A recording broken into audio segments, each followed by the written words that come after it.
Welcome back to Trope Stories, a show about photographers, creatives, dreamers, makers, entrepreneurs, and their personal journeys. I'm Terry Mayday, and on today's show is Tobi Shinobi.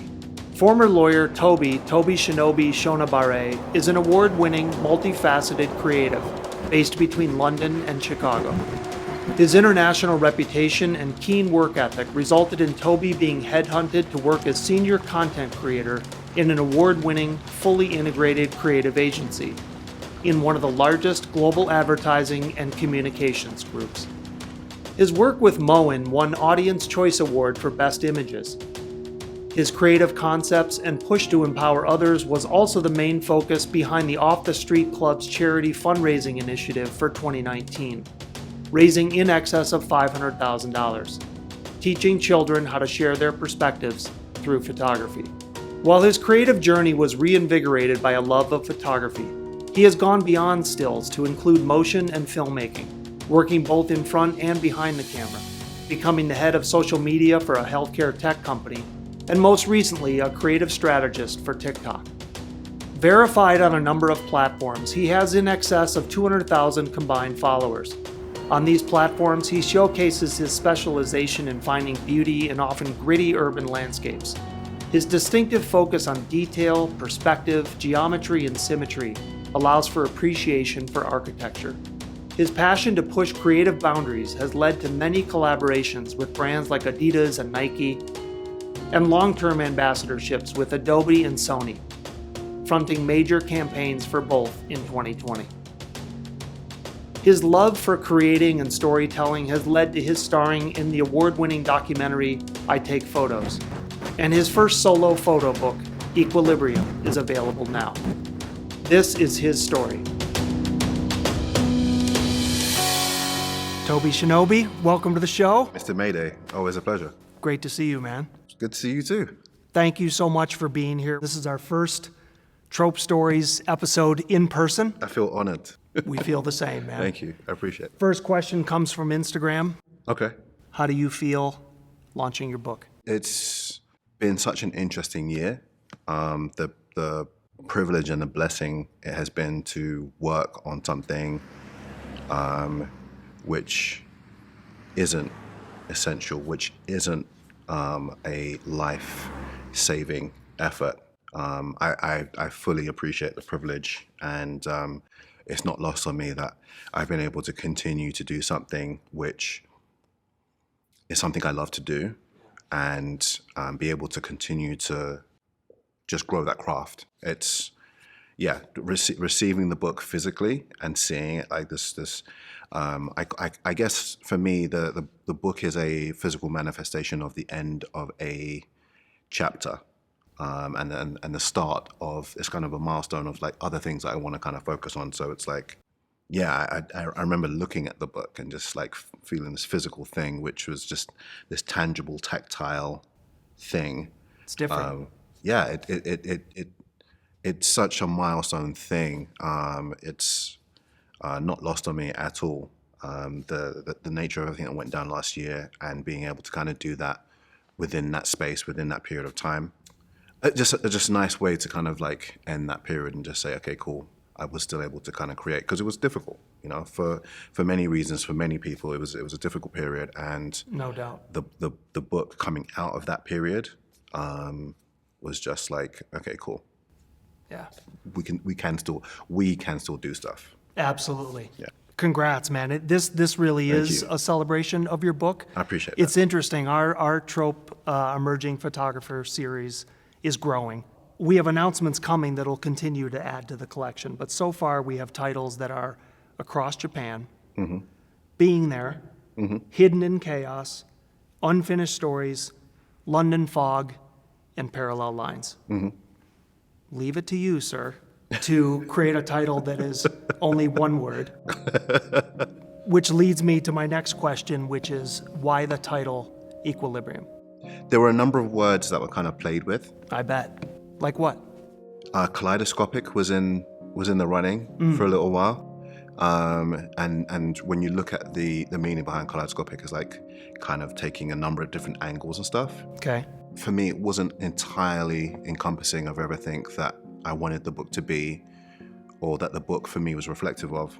For me, I landed on equilibrium, and there was a day in particular, I've just been going back and forth, and then I'd been talking about balance, and balance wasn't the right name for it. And then I don't know why equilibrium just popped into my head, and it was just like, yeah.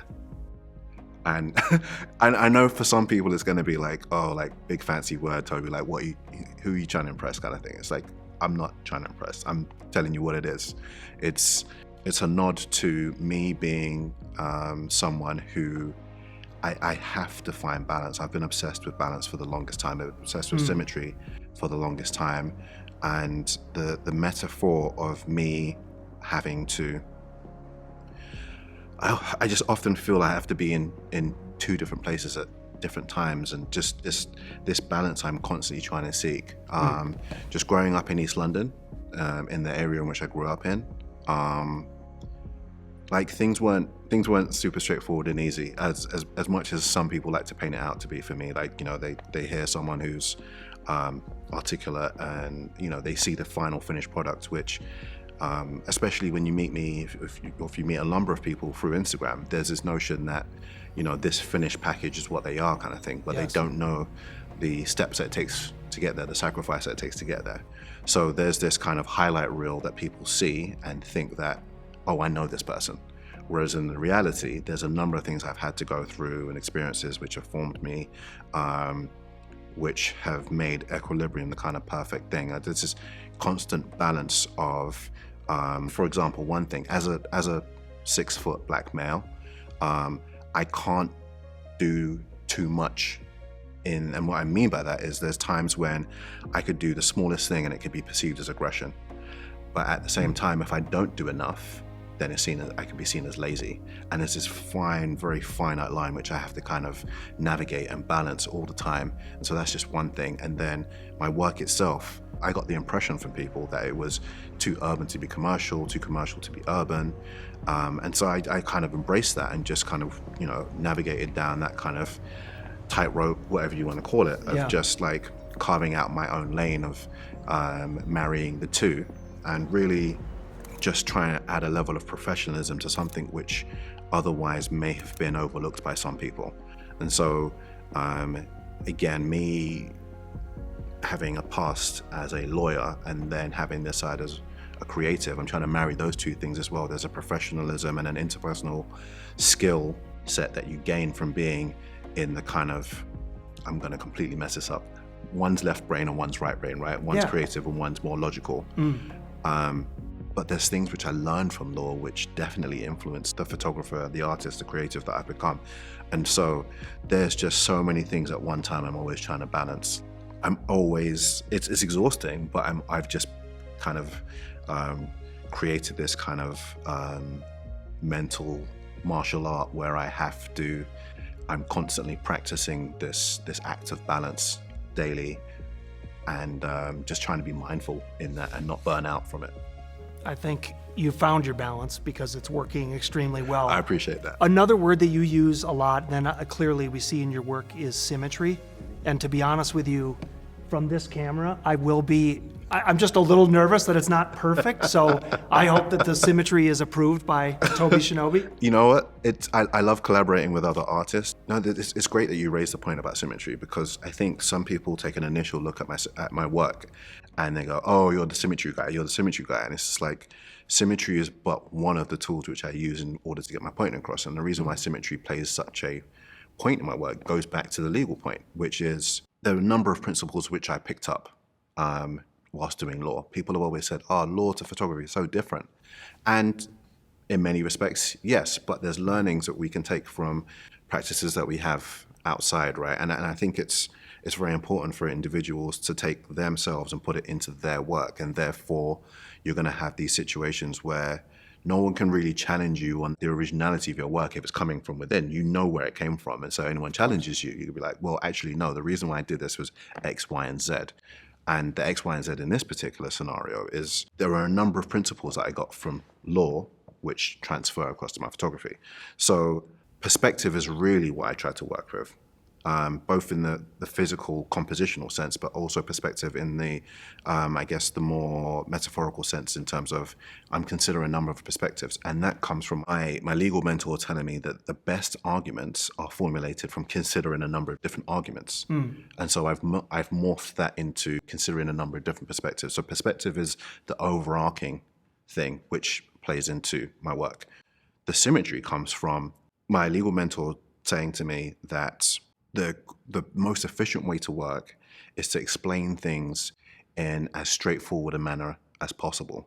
When you do that, you save yourself time. Like, you make it as clear as possible for someone to understand, then they're not going to come back to you and you have to explain it to them again. So straight away from the outset, I want to make things as straightforward as possible. Which sounds easy, but it's easy. very hard to do. It can Whether be. you're talking about a legal argument, perspective, make it a clear line, or tell a story with one frame. Exactly. It's very difficult to do. I like what you did over one frame. You gotta bring it all together. But honestly, to be concise, I try to do the same thing a lot. We try to be distinct. We try to be exact. Yet in that exactness, of course, things have to feel natural too, though. If you don't share your thoughts in a clear way, you will lose people. Yeah, and it's all trial and error, and there's a number of things which kind of help me to get to that point of making things as clear as possible. I think it's once I explain it like that, it becomes very self-explanatory why symmetry then starts to play so much of a key part in terms of you're making it as straightforward as possible when you take a symmetrical line and you make it as clear as you can, because you can still mess up symmetry. Like, people do it all the time, right? If it's not on, it's off. Exactly. And, again, just adding more legal principles, attention to detail, right? Those kind of things. And just there's a diligence, there's a tenacity that comes with doing law, because you have to make sure it looks good before you go out. And so, and again, just paying attention to certain rules. So I start to create my own rules of composition, right? So if I don't see those things, it doesn't work for me. And I've had people hit me up all the time. Oh, you'll love this place, and I'll take one look at it, and I'm just like, thanks, I'm just not interested, kind of thing. It doesn't meet the requirements, and so all of those things come from this background of law. The other thing I'll say about the being straightforward and the difficulties that some people have in terms of communicating that kind of one frame. There is the more logical part of my brain, which kind of is very thoughtful and considerate of other people. But it's the consideration, it's the empathy. Me thinking about what other people will try to get from this, or what they will get from this, plays in the back of my mind when I'm taking pictures. You're actually thinking of what a photograph means. You're thinking of people. You're thinking of your following. You're thinking of. Maybe sometimes it's not always a conscious thing, but like there is a trained little guy running around the back there and just kind of making sure he's stamping and be like, yeah, that's not gonna make sense for people. Our next question comes from Instagram. I like this question a lot, because as hard as last year was, what's the best thing to have happened so far this year? Let's get some positivity. I think last year there were a number of things which happened which were very positive, but they happened within the course of a year which was for everyone. If anyone had an amazing year last year, then I definitely question their kind of sense and sensibilities. But I had a number of things which were cool. I consider very much blessings, especially within the year. It was nice to be able to work with two of my long-term professional partners, both Sony and Adobe, on we continue to build that rapport and relationship and stuff. So both Sony and Adobe had me in front of camera for stuff. I don't know why you'd want to put this face on camera, but it is what it is, right? If someone's going to pay me to be in front of camera, I'll take it, right? So absolutely, yeah. So that was cool. Just having brands that from day one I've used, right? I've been like loyal to Sony from like day one. Before all the cool kids were using it, I had a Sony camera, right? Like turning up to Insta meets and being teased. People like, what is that? Like it'd be like 10 Canons and 5 Nikons, and it'd be me with my Sony, right? This is before the world turned to Sony. This is before the world turned to Sony, yeah. Wow. So that was like, yeah. So it's cool to have them kind of like be like, oh, Toby, let's get you in front of the camera kind of thing. So that was cool. Again, being highlighted as an ambassador for Adobe as well, and them being like, yo, let's get you in front of camera and stuff. So yeah. Amazing. Yeah, it's cool. But the Sony, I mean, you went deep into the Sony Alpha universe. I mean, to be part of launching a camera. Yeah. Seriously though, so the Sony A7S III comes out. There is, to use the word anticipation is to underplay it by For sure. a million, right? This camera was going to hit the market, and a select group of photographers from across the world have been chosen to be a part of that. That film is incredible, and it generated emotion. It generated a feeling in me that I needed that camera to be able to tell my stories. Yeah. What was that experience like to be there? It was really cool because I'm continuing to evolve as an artist, and video being key to that, filmmaking, motion, all of that kind of stuff, right? Because at a certain point, you can plateau. For me, I definitely felt there was an element of plateau, or to phrase it more accurately, it's not that photography in of itself is. It's not there's not still room for me to grow as a photographer. There is, but the skills, the speed at which I was learning photography, and the enjoyment I got from that, I'm now getting that level of enjoyment from doing video. Cool. And so to keep and preserve the love that I have for creating, sometimes you have to try new things. And I just think it's important for us as artists to continually evolve and see what's out there for you. So getting that call, it was just a nice kind of recognition of, we see what you're doing. We want you to be one of the faces. And you know, shouts out to Sony as well. Their roster of people they have representing them is one of the most diverse. Growing up, there was a period, it's really weird. There was a period of time when I didn't think photography was going to be for me, but knowing now what I've managed to achieve in the short time that I've been doing photography, knowing now the life I've been able to live as a result of doing photography, it's key that representation matters. And I keep on saying this, and people are like, oh, it's not that big of a deal, right? But it is. It's unfortunate, but there are certain people who are going to look at a certain demographic of a particular career path and think, oh, there's no one there that looks like me, and therefore, subconsciously or otherwise, they may just rule it out. So that is important, that this diverse, eclectic mix of people in the space pushes us all, it betters us all, and I'm going to do as much as I can to continuously encourage that. Where did you go? What did you shoot? Like, what was your role?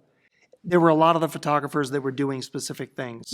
What were you asked to do, or what did you guys concept together, and then what did you shoot? Yes. Okay, good question. So with the Sony project in particular, one thing which was kind of really cool, the DP, Curtis Morgan, super talented guy, one of those persistent overachiever types that kind of makes you doubt yourself if you're not careful, right? Wow. Just super intelligent. He's showing you a portion. He's showing you the portion that you are dealing with, right? And you're like, this looks amazing. And then you see the whole thing and you're like, I had no idea you were thinking this big. Wow. I mean, someone's got to dream it up. Yeah. So the story has to be big. Exactly. To create that interest. So one thing which is cool, he was like, I want to get your impressions of the camera, like tell me what your feelings are and so on and so forth. Now, partially because of COVID and partially because of other red tape issues, didn't get the camera at the time I was meant to. So the first time I saw the camera was in the set. Maserati. It was in the Maserati. It was in the Maserati. Do you want me to explain about the Maserati? I think we need to. Okay, all right.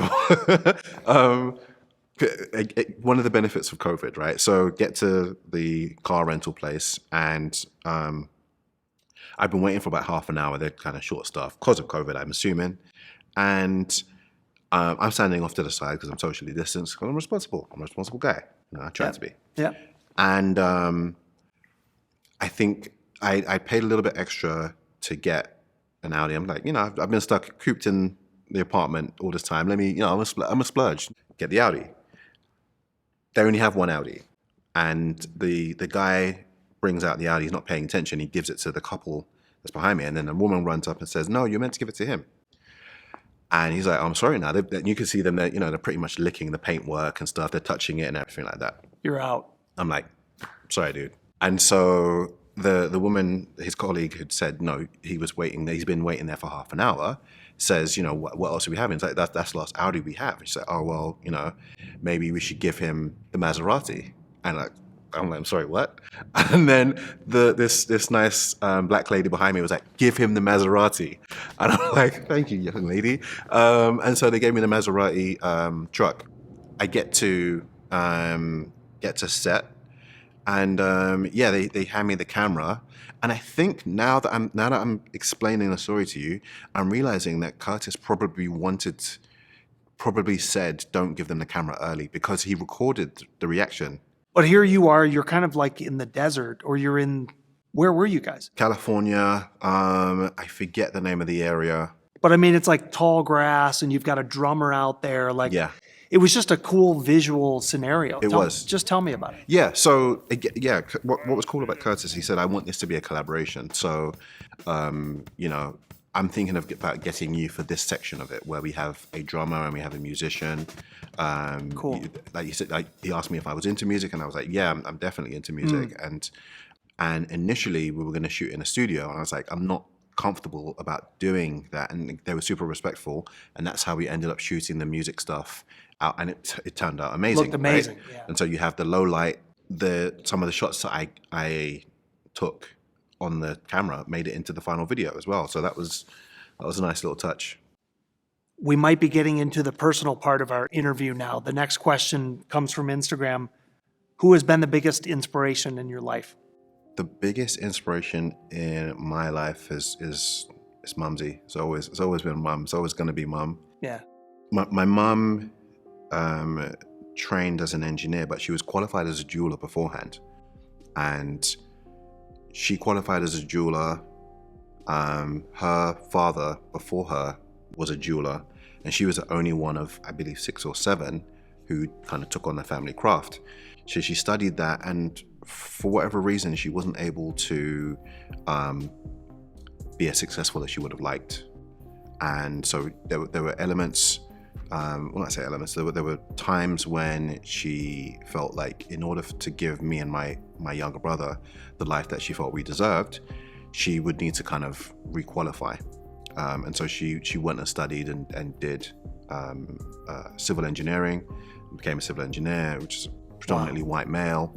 And she was put through an element of trials and tribulations that unfortunately that a black woman in that kind of industry would have to face and stuff. And it wasn't lost on me that she had to make those sacrifices in order to kind of put me and my brother at the level she felt that we deserved. And so I often like to, again, the point of balance is she gave up a creative job to do something more responsible. I gave up something responsible to do something more creative.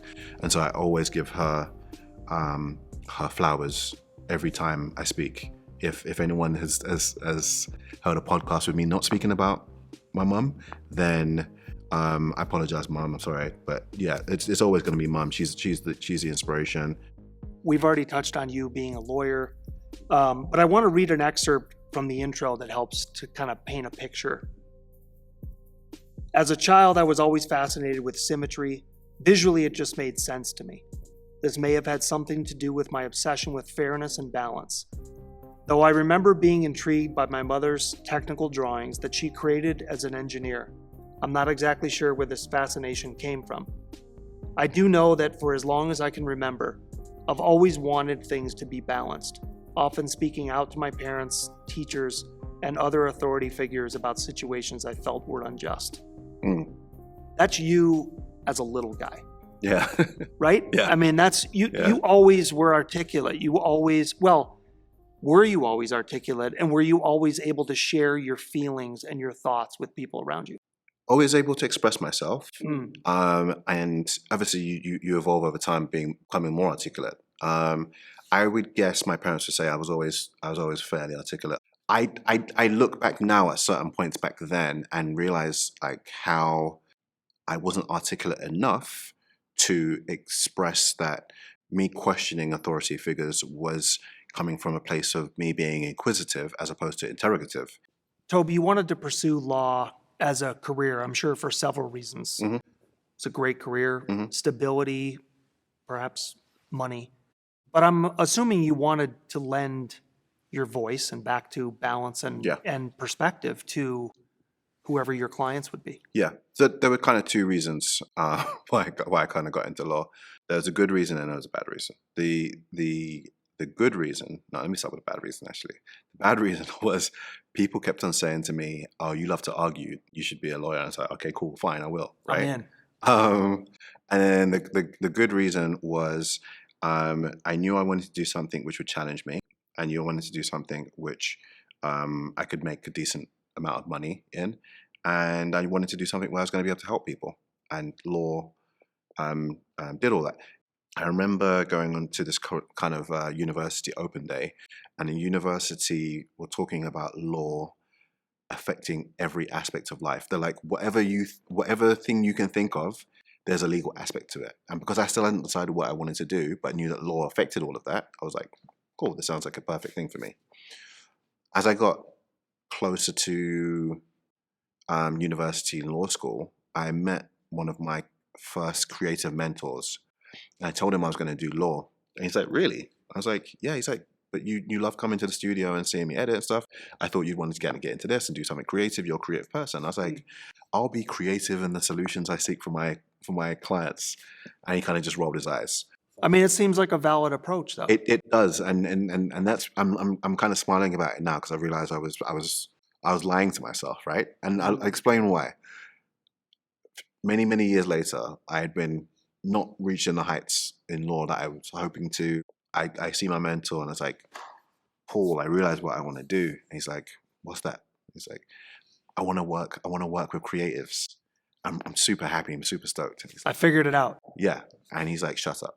I'm like, what? Sorry, what? He's like, shut up, Toby. And I was like, why? He goes, you don't want to work with creatives. You are a creative. You want to be a creative. The sooner you figure that out, then, the quicker you're going to get to where you need to be. Wow, that is a mentor. But the thing is, though, even with that, and I get the allure of photography, it seems glamorous, it seems sexy maybe, but you're making money, though. I've invested in this career. My parents have invested with me in this career. How do you actually leave? At a certain point, no matter how much money you have, unhappiness is unhappiness, and that's worth more. I think your life is worth more than the paycheck.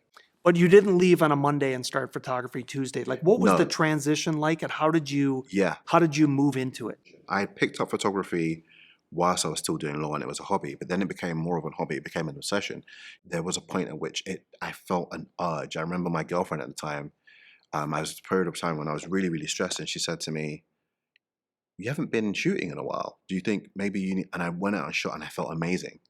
Wow. And if an artist or anyone in any particular profession, they reach that point of obsession, you're in a really good space. All right, let's jump into your book, Equilibrium.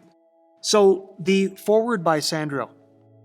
Sandro is an incredible, famous photographer. How do you know him? How did this come about?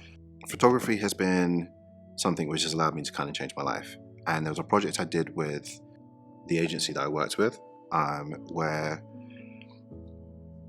we partnered with this boys and girls club called the Off the Street Club.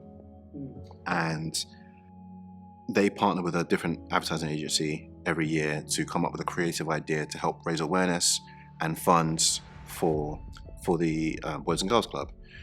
That particular year, they happened to pick an idea that I came up with, and I had been thinking for a while how photography had changed my life. I've been able to travel the world, I've been able to be on red carpets, and I thought about, like, if I gave the gift of photography to kids at a younger age, what would they be able to achieve with their life, right? Very cool. And so we got Sandro involved to do some fine art photography of the kids. And I partnered with a spoken word artist where we taught the kids photography and how to express themselves, which also is, again, a bit of a nod to the typical advertising model of you have someone who does the art side of things, you have someone comes up with the spoken aspect of it kind of things. The kids ended up shooting work which we then auctioned off to help raise money for them. So they were an active part in them raising money for themselves. And so, yeah, Sandro kind of became a friend through that. I'm going to hopefully meet him this week, and we're going to do a book trade because he's got a book coming out soon as well. So he's going to take mine, I'm going to take his. He's an incredible photographer. He is. As part of the foreword that he wrote for you, I'm just going to read a portion of this. This is the success of his imagery. Great photographs leave the viewer emotionally moved and changed. Shinobi turns simple reality into an abstraction, distorting perspectives into mind-bending, enigmatic, mirrored optical illusions. Like the great Dutch master M.C. Escher, Tobi Shinobi creates a false reality that is a result of imaginative pagination, image repetition, linked image pairing, mazes and circus mirror effects, often from an on-high God's view of the world. Those words, man. Hearing it from you, it sounds even better. Yeah, it's cool. I mean, what a compliment. Yeah. By someone of Sandro's stature. Absolutely. How did that make you feel that he wrote the foreword for you? I may come across a certain way, but in the back of my head there's this little Toby that, walks around with like, are you as good as people say you are? And, when someone of that stature kind of reminds you that, look, you're doing pretty well, like kind of like, a pat on the shoulder kind of thing, it's nice. So yeah, it was really kind to see that and see that in this book as well. The front cover. Yeah. Where are you here? I'm in California, in one of my favorite places to shoot. Really? Mm-hmm. Which is? Are you sharing? Yeah, I mean, it's covering my book now, so yeah, someone's gonna work it out. That's is it Santa Monica? I believe it's Santa Monica. Love the lines. Page 19. Yeah. Where are we? The story behind this picture is quite funny, actually. Me and a friend of mine, Jonathan Conlon, super talented photographer, super funny guy. We kind of came up together. Okay. We decided to do what we call a 24-hour tour. And we literally flew into Munich and didn't book a hotel. And we stayed up for 24 hours. And so it was flight, walk around Munich for 24 hours, get a flight back. And we put everything on Snapchat. Like, we were talking to everyone. And I don't drink. But when I get tired, my inhibitions go. So the closest you'll get to seeing me drunk is when I'm really tired. Like, the jokes get wild. Like, it's just Okay. So we're on Snapchat and we're having a whale of a time. We're like bags under our eyes and everything like that. Like, this is the morning before we leave, and we hadn't planned to go here, but it's one of the pictures that made it into the book because I do like both new and old architecture. And this was just what we caught on the way out. It just happened to what else can we go to before we leave? I mean, it's 24 hours. Let's get as many locations as we can. Yeah, I need to go back. I need to go back and shoot it again. Very cool. Pages 34 and 35, Toby. This is kind of interesting. Another question from Instagram coming in. How do you feel about quote unquote Instagrammable places and people sharing or hiding these locations? I've been burnt in the past in sharing certain locations and like people kind of going and taking the exact same compositions that I've done, right? Same concept, everything. And I'm not a fan of that. I get a great amount of joy from kind of going somewhere and kind of like pushing the envelope, or at least, trying to do something. Same location, different. but your way. Yeah. And so I got into the habit of being like, okay, cool. Like, I'm going to share it with you in terms of like, I'm going to share this image with you, but like, I'm not going to give away the location because I don't think you need to give the whole game away. I just don't think it's absolutely necessary. It's like, No, part of it is that you worked hard to find that spot. yeah, this particular image, I didn't realize until after I had shot this that this features in the film Children of Men.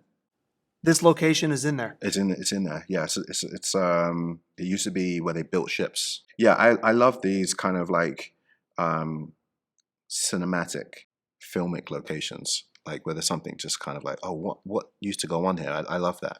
And the light play, yeah, it's a really cool location. I want to go back there and shoot it again.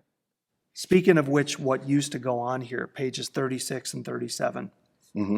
This does look quite old. I mean, how do you get access? How do you know this is even there and Yeah. work your way to gain access to a spot like this? And this is part of the hard work aspect which goes into finding locations, which some people really take for granted, and goes into the reason why I don't always want to share this, because the type of photography I do is very location dependent, and so with me marketing myself and putting out good work, good quality work, and then networking and doing all that hard work, and then someone just comes to my page and is like, "Where is this?" No, oh, this is a really cool picture. Would you mind sharing? No, often it's like, "Where is this?" This entitlement to knowledge, which I had to graft really hard for often. This is the I think during World War II, I believe, the UK, the Royal Mail had a postal service which ran underground because the post was something that's still important enough. And so these tunnels were active during that period of time.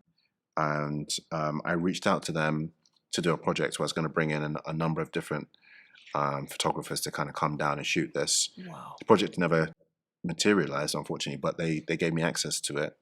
And yeah, it's just super cinematic down there. I'd love to go down there now with some of the more modern cameras, because this was a while ago. But I mean, it looks beautiful, but some of the locations, many of your locations have proven to be cinematic. Mhm. But this is actually incredibly historical. Mhm. I mean, do you remember at all just feeling the weight of that, or just like what was that like down in the tunnels there? I mean, this is yeah, I guess in terms of feeling the weight of it, I'm always trying to make sure I do it justice, because it's very easy for someone to go down there and take something that looks kind of generic or just doesn't do enough. And you're like, oh, that was cool. right. But like, I'm trying to make sure you're seeing the grit. I'm trying to make sure that, the picture is asymmetric, right? But I'm still trying to find the angle which gives it the best look, which I think like taste is very important. Like, what's the best way to do this? No question. Plus, I mean, to think about what was going on in those tunnels at a pivotal time in the history of the UK, and that you were able to shoot that Mm-hmm. decades later, Mm-hmm. it's pretty special. Yeah. Yeah, I loved it. Loved every second of being down there. Pages 56 and 57, Toby. I love the scale in these images, and you talked earlier about being pinpoint specific about drawing someone's eye into there's nothing whatsoever distracting Yeah. in this spread. Yeah. Yeah, this is Shanghai, and the gentleman on the left is a gentleman called Max Leitner, who's a great photographer in his own right, and I believe is working with Trope. So this particular location is one of the more well-known locations, and I guess for me it's just about like shooting it in a way where I could kind of like do it my way. So just making sure that the composition is as tight as it could be, right? So shooting this perhaps with a wider angle and just making sure that things are as crisp as they could be, and just making sure the edit was on point. Even when you're shooting someone, Mm-hmm. it's very architectural though. The shape and the curves and even the scale of Max really small right in the center of the frame. How dangerous is this spot where It's you actually are? not that bad. Really? Yes, it's not that bad. If you're not This isn't a rooftop? kind of, but if you're looking at the bottom of the frame, those white bars at the bottom of the frame, you can put your hand on that and kind of like climb up. Yeah. Page 66 and 67. Trying to make out what this is. Okay, so these are all like kind of like these kind of test tubes which have like, Mm. and I just loved the kind of sci-fi nature of it and the mix of the color, there's something different about it. I love this image too, and I'm trying to feel. So this is a lookup though, Yeah, but there's mirrors too, or no, there's no mirrors. That's just it's all just test tubes. all test tubes. Wow. No mirrors there. We're actually coming on to Chicago here on the next Yeah. couple pages here, Toby, and I'm curious. Which page are we looking at? 82 and 83. Now that you've spent some time here, I mean, you've spent several years in Chicago, actually. Yes. Go easy on us.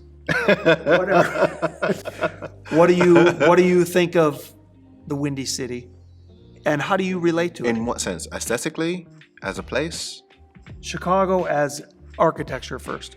as an architectural city. I think just recently it won the award for most Instagrammable city in the US. It's not hard to see why. I came up with this hashtag called Pretty Little City Named Shy, and it's just got some world-class architecture and just some things that Chicago has such a bad rep outside of. I have friends who are American who have not come to visit me because of Chicago's reputation. And then my friends who have come to visit me, and I take them, you know that if you're heading from the south part of the city on Lakeshore Drive and you're on the bridge and you go across and you look left and you see he who shall not be named tower. Yes. And you just look down the river and you just see it, and it's beautiful. And I can't think of any other cities that have that vista. And then there's a part of Lakeshore Drive when you where the road wraps around. That's one of my favorite places in Chicago. That part of the drive where it just wraps around and there's Oak that S Street curve. Beach. Yeah. Yeah. Love that. I have some shots that I took in December of this year. I found a naturally forming ice bridge. Like, this thing is epic. It you wouldn't think I was in Chicago at all. Architecturally, Chicago is one of the best places to learn photography. It's just, there's just so much to do. It's smaller than I'm used to because London is more than double the size. Right. But there's a great work ethic from a lot of photographers here. A good community going. Some really talented people have come up in Chicago. Much respect. Taking a look at some beautiful lookups here, Toby, as we make our way towards the look downs from your drone at pages 90 and 91. Mm-hmm. Where are you here? On the left is San Diego. Just happened to come across this, and I was like, I wonder what it looks like from above. And yeah, it surprised me. It was kind of cool. And again, just learning from just the curation of the book, it just made sense to kind of match this with the image of the Baha'i temple. Right, with the sequencing of the images. Yeah. It's really nice. There's more drone shots on pages 98 and 99. We have more drone shots here. This is incredible. Where's this spot? The one on the left? Yes. That is somewhere in Dubai. Driving back from a location with some really cool friends. Young lady called Huda, super, one of the best hosts I've ever met in the photography community. Really? Yeah, just absolute legend in terms of like first time meeting, like picked us up. Wow. Like would not take no for an answer. Like when we're like, she's like, do you guys want to eat something? And we're like, no, we're good. And she's like, no, we're gonna go get something to eat. She has water bottles in her car and everything. Like just the hospitality was just next level. That's amazing. And that's what I love about the photography community. Like you can really meet some really nice people. I mean, how far is this out of Dubai? I'm just looking at these, That's a good question. Sandy, windswept roads. Cannot for the life of me remember exactly where this is, to be fair. Yeah. But I mean, that just happens though, where the road will just disappear. Yeah, absolutely. And the picture on the right? Is Sunset Cliffs in San Diego. And it's one of those locations where I hadn't seen anyone shoot it. And I was just like, all right, I'm gonna shoot this. And the young lady who I was dating at the time, we got here and I was ready to pack up and go, and I hadn't shot this just yet. And I was like, yeah, I'm gonna go. She's like, I thought you were gonna put up the drone. I was like, I'm good. Yeah. She's like, no, go on. And I put it up and took the picture because the sun was starting to go down. So I had to do kind of a little bit of I had to, open settings up a little bit just to get, get it crisp the way I wanted it. And you can see one of the cars is kind of blurry because it's a bit of a slight long exposure. So yeah, just sometimes you got to listen to people. Well, and you've seen that coastline though so many times from the ground. Yeah. But to see it from above, again, perspective. It's a very cool shot. It's beautiful, man. Thank you. There's a picture on page 132 and 133 that I know is near and dear to your heart.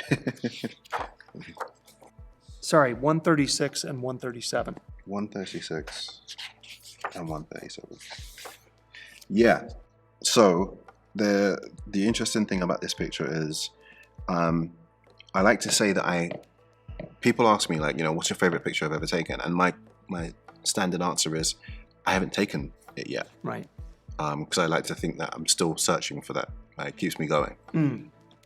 But if push comes to shove, this picture is, it marked, similarly to this book, it kind of marked a milestone in my creative journey, in that I'd been shooting all summer, and it was a foggy night, as you can see from the picture, and I was meeting up with some friends. We were going to shoot the fog overnight, and I jump off the train to meet them, and it's the last train because I got the last train to meet them, right? And then I look at the end of the platform and I see how foggy it is, and then in my head does this calculation without like really thinking about it. My head's like, this train's going to pull out of the station. If I get to the end of the platform before the train moves out, I can create a shot like this. So I'm running to the end of the platform, and I'm having to put the settings into my camera without looking at it because I'm running. And I realize I put the settings in with muscle memory. Like I've literally just dialed in the settings, put my camera on the edge of the platform, and I have to kind of hold it as well because it would have fallen off the edge, right? The train's moving, so the platform's kind of moving, a little bit and stuff. And I managed to put on like a 2-second timer, and I did manage to do all of this muscle memory, right, while running. And I remember the train coming through. And the thing about long exposure as well, like there's an element of trial and error when it comes to like someone moving through, because if the train had been a little bit later, then I would have had a not continuous line, or if it had been earlier, I would have had a non-continuous line. But it just so happened that the timing and everything was perfect. And, there's an element of luck, but, luck is preparation meets opportunity. The lights don't end, you see it. And so right. I looked at the camera, and this is very close to what it looked like. I just remember looking and just being like, wow. It's great, man. Thank you. I love that shot. Congratulations, Toby. Thank you very much. Equilibrium is a beautiful collection. I appreciate that. Images, I really appreciate that. Really is. A lot of hard work, years and years of effort has come into fruition. So congratulations. I appreciate you. This is a celebration of that, of the launch for sure. Thank you. So where are we going next? Let's talk about NFTs. What's your first NFT that you're putting out? First NFT is actually called Chicago, spelled with an S. Just the Shinobi Chicago thing, kind of put it together. Just had to kind of get the branding in there. But yeah, it was kind of I feel like I say, Chicago gets a bad rep. I feel like it's often misunderstood. It has some real heart and some real gems here. And again, just to kind of, because I see things kind of metaphorically, I kind of saw some of Chicago in me, this being my second home, and me being a person who I often feel is misunderstood, but I feel there's heart there and there's some gems. So I kind of put that together, and it was kind of like a visual love letter to Chicago, just me kind of just saying like, you got some really cool things about you. Let's celebrate that. So it's me kind of giving Chicago its flowers. When you think about giving advice, and I know you're very good at doing this, because you share tips and tricks, you do it technically, but I think emotionally trying to help someone that is maybe at a crossroads. I mean, not to be dramatic, they're not going to go from law into photography, probably. Yeah. I think you're the only person I've ever known that's done that story. What would you say to someone that is perhaps faced with a similar journey? I think it comes down to honesty. I think I talked earlier about me not being necessarily honest with myself and my reasons for doing certain things, perhaps not being the best reasons at certain times. And again, I don't disregard the period I spent during law. I think some things are for a reason and some things are for a season. Sometimes they're for both. I definitely learned some things from that. I was able to help some people with that. And my advice to anyone who's unsure is listen to your gut. There's going to be people telling you, do this, do that, and all that. But I think at the end of the day, the one person that you do have to answer to is the person in the mirror. Like at some point or another, you're going to have to. And if you did it for dad, or you did it for mom, or you did it because everyone else is saying you should do it, then at a certain point you're gonna start resenting it and possibly yourself. So I think you got to be honest with yourself, and also be honest with yourself in terms of your skill level and your talent level. I'm not saying don't do it because you're not good, but know that if you're not good, get better. Be honest with yourself. Right. So that's the advice I'd give. So all of your successes and accomplishments and awards that you've won along the way, what's next? I recognize that I have a blessing in that someone's paying me to do something I enjoy doing. I know there's people who are very hungry, who would love to kind of, jump into the spot that I've kind of carved myself. And I would encourage them to, create their own lane and, do their thing and stuff. I'm just going to keep on being the best Toby that I can be, and, continuing to evolve, marinating in my creative process and really sitting on it and not trying to force or rush it. That's going to include video. It's going to include music in some form or another. I don't know how that's going to look. Maybe collaborating with people and stuff. But I definitely want to it's interesting for me because I have the agency experience, but I have the freelance experience. It's like, do I dig down and bury into the artist route, or do I, the employed route and, collaborate with people and all the opportunities that come with that? Or do I continue to do both? Time is the thing which I start to like. What's next? I don't have a set answer for you, unfortunately. But I'm kind of excited by that.